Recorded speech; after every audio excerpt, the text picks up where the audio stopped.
Hmm. So in your videos, you talk about how if you are in a intimate relationship with a narcissist, with someone who is, effectively an empty shell, there's not much you can do to help them.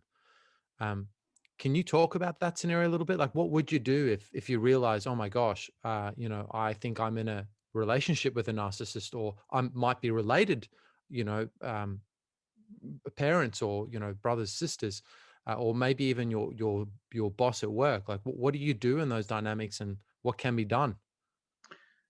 You can't help them because there's no them. You can't help someone whose main attribute is absence. Narcissism is not about presence or existence, it's about absence.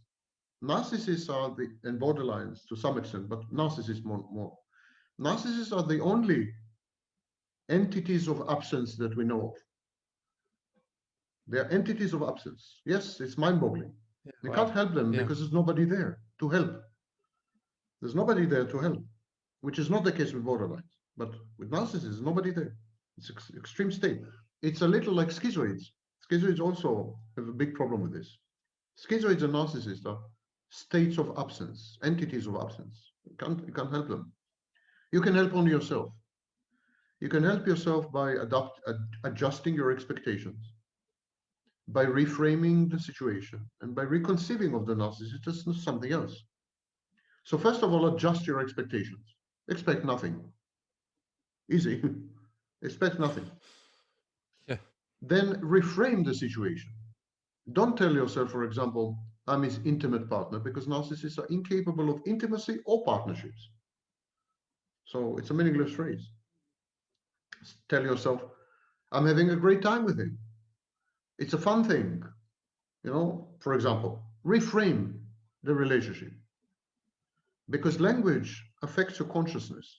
And consciousness creates moods and emotions in you. If you misperceive the situation, if you mislabel the circumstances, if you develop expectations, you're going to end up being very depressed and very frustrated, perhaps angry and aggressive. I mean, why do you need all this? What for? The narcissist is a delight to be with sometimes. Take it if that's what you want. But don't expect Mm. anything much more than this. Don't expect depth and profundity and connection and intimacy and love and empathy, and don't.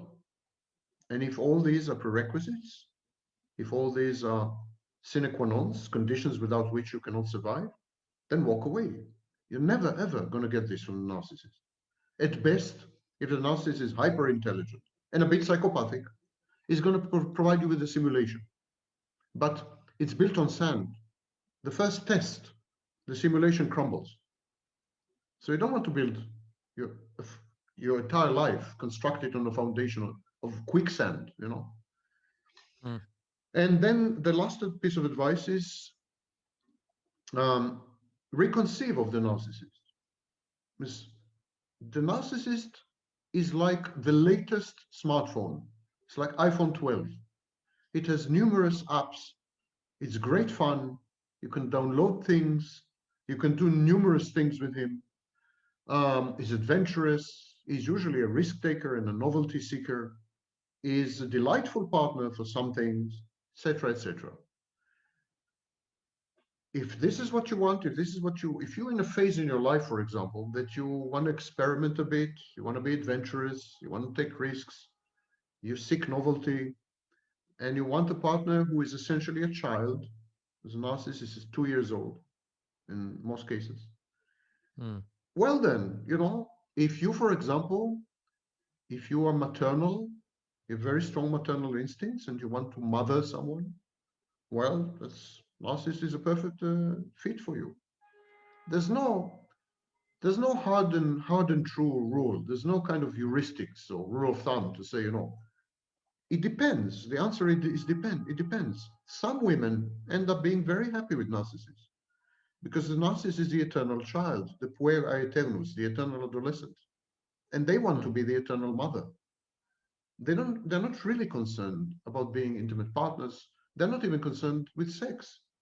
They are willing to render themselves asexual or to cater to the sexual needs, to outsource the sexual needs. So there are as many arrangements as there are couples. And that is true for the narcissist as well.